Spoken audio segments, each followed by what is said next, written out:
بسم اللہ الرحمن الرحیم۔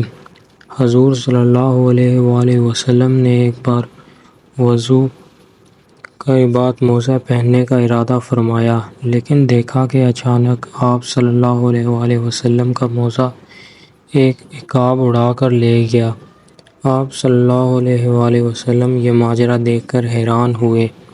تھوڑی ہی دیر کے بعد آپ صلی اللہ علیہ وآلہ وسلم نے دیکھا کہ عقاب نے موزے کا منہ زمین کی طرف کیا، جس سے ایک سیاہ سانپ گرا۔ اس عمل کے بعد عقاب نے موزہ حضور صلی اللہ علیہ وآلہ وسلم کی خدمت میں پیش کر کے عرض کیا، یا رسول اللہ صلی اللہ علیہ وآلہ وسلم، میں نے اسی ضرورت سے گستاخی کی تھی کہ اس کے اندر سانپ گھسا ہوا تھا۔ مجھے اللہ تعالیٰ نے آپ صلی اللہ علیہ وآلہ وسلم کی حفاظت پر مأمور فرمایا، ورنہ میری کیا مجال تھی کہ آپ صلی اللہ علیہ وآلہ وسلم کے حضور ایسی بے ادبی کرتا۔ حضور صلی اللہ علیہ وآلہ وسلم نے اللہ کا شکر ادا کیا اور فرمایا، ہم نے جس حادثے کو باعث صدمہ سمجھا وہ دراصل باعث رحمت تھا۔ عقاب نے عرض کیا کہ میں نے ہوا میں اڑتے ہوئے موزہ شریف میں سانپ دیکھ لیا تو یہ میرا کمال نہیں، یا رسول اللہ، یہ آپ ہی کے نور اور روشنی کا فیضان اور عکس تھا۔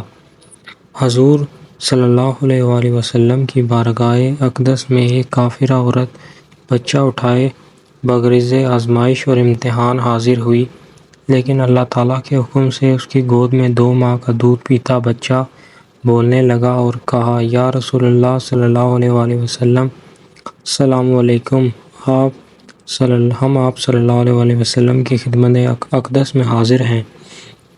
بچے کی ماں کے چہرے کا رنگ زرد ہو گیا اور غصے سے کہنے لگی، خاموش ہو جاؤ، یہ گواہی تیرے کان میں کس نے سکھا دی؟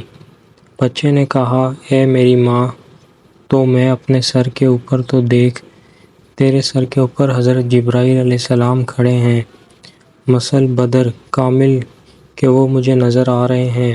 وہ فرشتہ مجھے وصف رسول اللہ صلی اللہ علیہ وسلم سکھا رہا ہے اور کفر و شرک کے ناپاک علوم سے خلاصی اور رہائی دلا رہا ہے۔ حضور نے فرمایا، اے بچے، یہ بتا کہ تیرا نام کیا ہے؟ بچے نے کہا، میرا نام اللہ تعالیٰ کے نزدیک عبدالعزیز ہے، مگر ان مشرکوں نے میرا نام عبدالعزیز رکھا ہے۔ اس پاک ذات کے صدقے جس نے آپ کو پیغمبری بخشی، میں اس عزیٰ بت سے پاک اور بیزار اور بری ہوں۔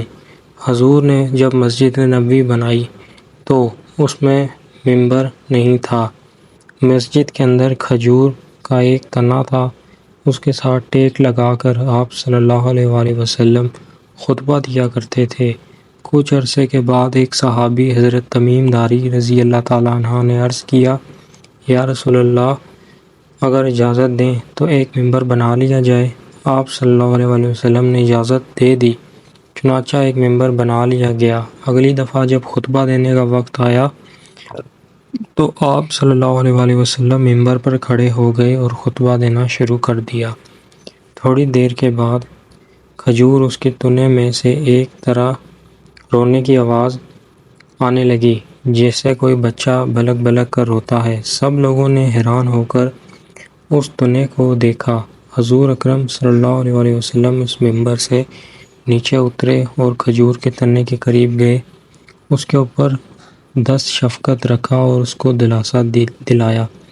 حدیث کی کتابوں میں لکھا ہے کہ حضور صلی اللہ علیہ وآلہ وسلم نے اس کو گلے لگایا، تب وہ تنا اسی طرح سسکیاں لیتے ہوئے چپ ہوا جیسے کوئی بچہ اپنی ماں کے سینے سے لگ کر چپ ہوتا ہے۔